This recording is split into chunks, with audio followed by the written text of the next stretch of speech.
living through one of the harshest 24 hours in its prehistoric history. A massive asteroid has just slammed into the planet, releasing more energy than any weapon humans would ever create. Thick clouds of dust and ash now blanket the atmosphere, blocking out sunlight and turning day into an endless night.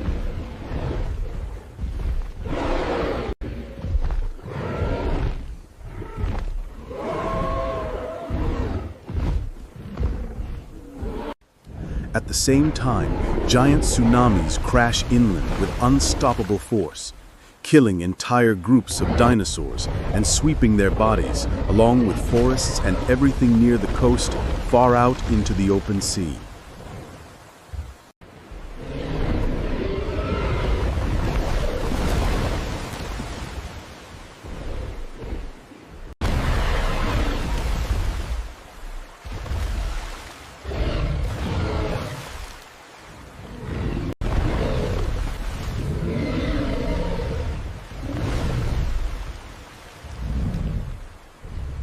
Night falls.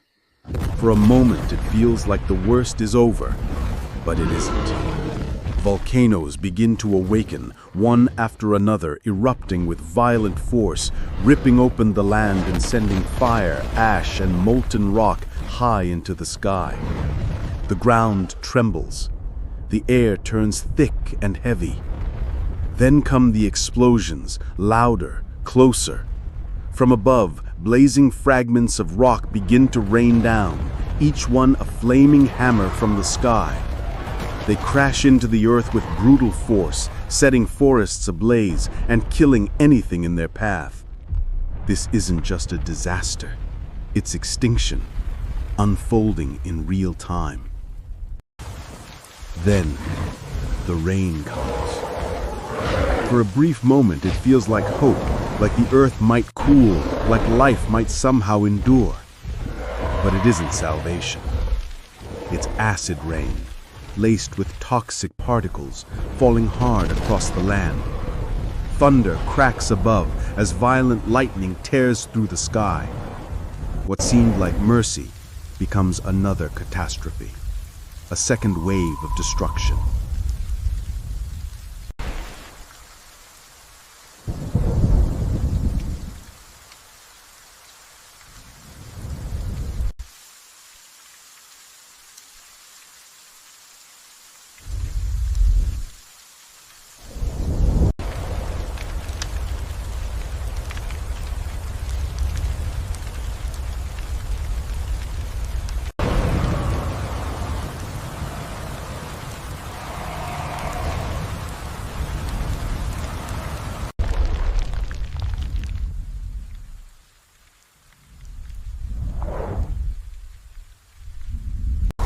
Life, it seemed, had been wiped out by a chain of unstoppable catastrophes. But not all of it. Some creatures survived. Tiny, almost invisible compared to the giants that once ruled the earth. Among them was a small burrowing mammal known as Cimolestes, an early ancestor of modern mammals. While the skies burned and the ground shook, they stayed hidden deep underground, sheltered in narrow tunnels far from the chaos above. Now, as the world begins to settle, they emerge cautiously.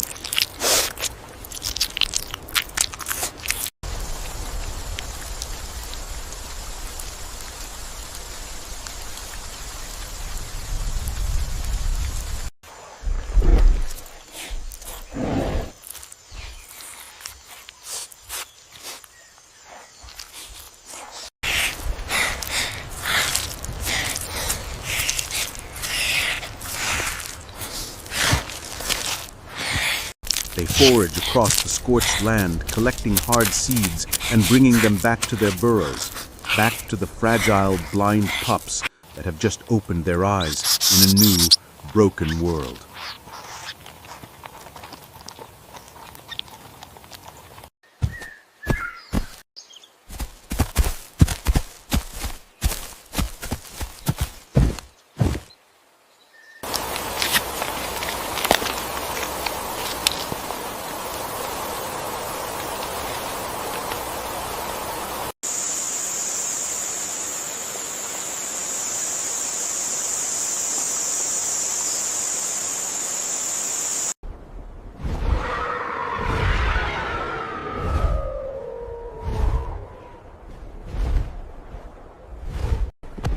Some of the giant creatures, tyrannosaurus, those lucky enough to be deep inland when disaster struck, managed to survive. Now, in this shattered world, they fight again, clashing with one another over territory and what little food remains.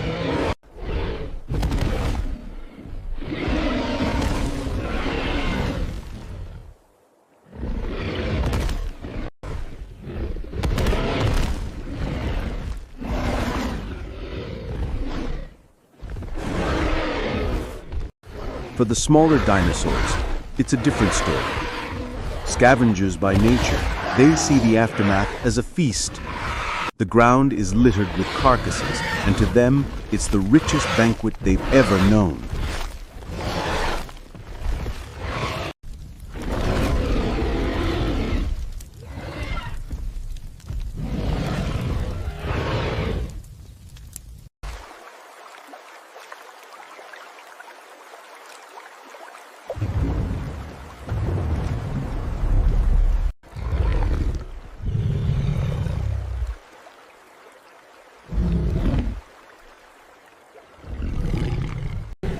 A herd of triceratops senses that the danger isn't over. Instinct drives them to move, away from the coasts, deeper into the mainland, searching for higher ground and safety. But there is no true safety now, not anywhere.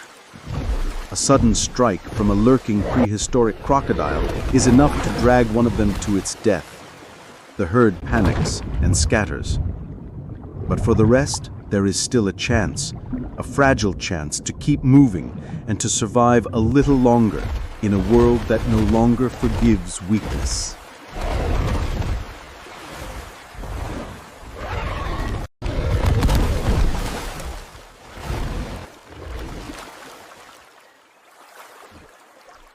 "24 hours have passed since the asteroid struck. In just one day, tsunami, fire, ash, acid rain, and chaos have reshaped the planet. The age of dinosaurs is beginning to end, not all at once, but moment by moment. Some will hang on, most will not. And yet, deep in the shadows, something new is stirring. The story of Earth is far from over. If you want to see what happens in the next 72 hours of this prehistoric apocalypse, make sure to subscribe and hit the bell so you don't miss what comes next.